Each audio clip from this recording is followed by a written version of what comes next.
Bismillahirrahmanirrahim. Assalamualaikum warahmatullahi wabarakatuh. Perkenalkan, nama saya Rika Rafika dari kelas B program studi farmasi.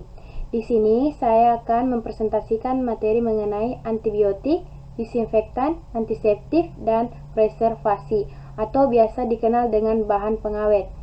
Materi yang pertama yang akan saya bawakan yaitu mengenai antibiotik, yang dimana antibiotik adalah zat-zat kimia yang dihasilkan oleh jamur dan bakteri, memiliki khasiat untuk mematikan atau menghambat pertumbuhan kuman, serta memiliki sifat toksik atau racun yang ditimbulkan bagi manusia yang relatif lebih kecil. Serta ada pula faktor-faktor yang mempengaruhi resistensi bakteri terhadap antibiotik, yang dimana terbagi menjadi 4 bagian.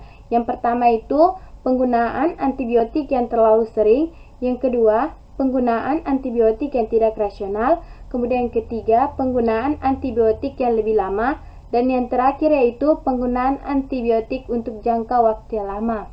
Serta ada pula syarat dari antibiotik. Yang pertama yaitu mempunyai kemampuan untuk mematikan atau menghambat pertumbuhan mikroba.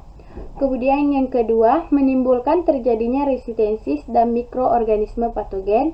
Yang ketiga, tidak menimbulkan pengaruh samping atau side efek yang buruk pada host. Kemudian yang terakhir yaitu tidak mengganggu keseimbangan flora yang normal dalam host.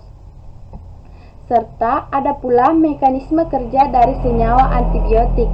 Di antaranya itu menghambat sintesis dinding sel, menghambat keutuhan permeabilitas dinding sel bakteri, menghambat kerja enzim, serta menghambat sintesis asam nukleat dan protein.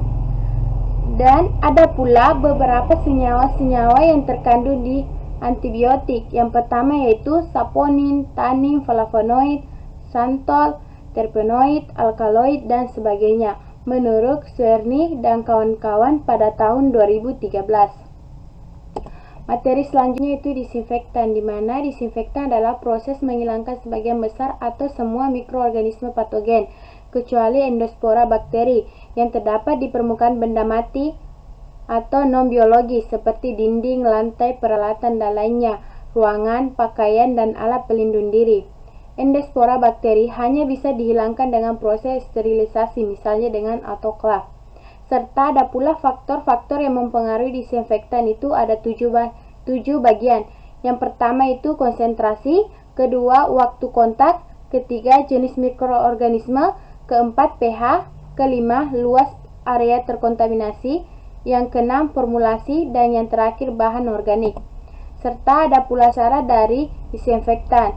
Yang pertama, bekerja dengan baik dalam waktu yang singkat, kedua berspektrum luas atau dapat digunakan untuk semua jenis mikroorganisme, dan yang terakhir yaitu ditoleransi dengan baik pada benda mati.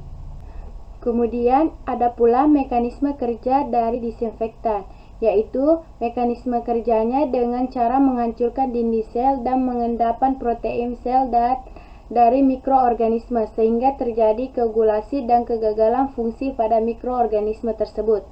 Serta ada pula senyawa yang terdapat pada disinfektan, yaitu yang pertama formaldehid, kedua hipoklorida, yang ketiga hidrosin tolen atau kresol. Selanjutnya itu antiseptik, di mana antiseptik adalah zat untuk membasmi atau menghambat pertumbuhan kuman seperti virus, bakteri, atau jamur. Menurut Organisasi Kesehatan Dunia, antiseptik bisa digunakan di jaringan tubuh tanpa merusak jaringan sehat di sekitarnya. Kegunaan ini membedakan antiseptik dari disinfektan. Jika antiseptik digunakan untuk jaringan tubuh, sedangkan disinfektan itu dimanfaatkan untuk membasmi kuman di benda mati. Serta ada pula faktor-faktor yang mempengaruhi antiseptik ini sama dengan faktor yang mempengaruhi dari disinfektan. Yang pertama itu konsentrasi, waktu kontak, pH, jenis mikroorganisme, luas area terkontaminasi, bahan organik, dan formulasi. Serta ada pula syarat dari antiseptik itu hampir sama. Yang membedakan itu hanya ditoleransi dengan baik oleh kulit, mukosa, dan luka. Mekanisme kerja dari antiseptik ini yaitu merusak lemak pada membran sel bakteri atau dengan cara menghambat salah satu kerja enzim pada bakteri yang berperan dalam biosintesis asam lemak. Serta senyawa yang terdapat di antiseptik ini adalah etanol, isopropil, alkaloid, iodin, ketiga klorisidin, keempat triklosan, dan yang terakhir yaitu timol.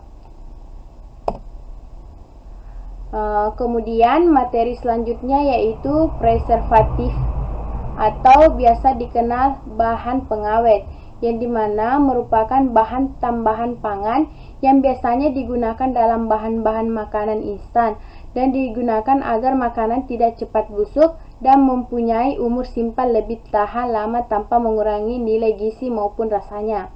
Faktor yang mempengaruhi bahan pengawet ini adalah pH, absorpsi solid dalam substansi, keberadaan fase non-akuatik pada sediaan, kemudian absorpsi pada kemasan plastik. Ada pula syarat dari bahan pengawet ini atau preservatif, itu yang pertama menghambat dan mematikan mikroorganisme, kedua tidak boleh merangsang rasa dan bau, kemudian ketiga stabil secara fisik dan kimia, keempat dapat bekerja lama, kelima tidak boleh mengurangi khasiat makanan, keenam mudah didapat, dan yang terakhir bersifat efektif dalam jumlah kecil dan tidak boleh terurai dengan tubuh.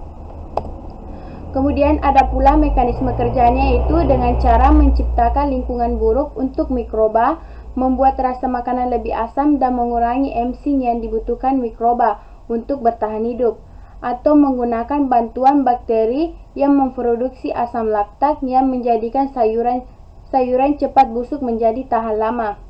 Serta senyawa yang terdapat pada bahan pengawet yaitu asam asetat, benzoat, sulfit, garam nitrik, dan sorbat. Itulah tadi hasil presentasi yang dapat saya bawakan. Apabila ada perkataan saya yang kurang jelas, mohon dimaafkan. Akhir kata, wabillahi taufiq walhidayah. Wassalamualaikum warahmatullahi wabarakatuh. Sekian dan terima kasih.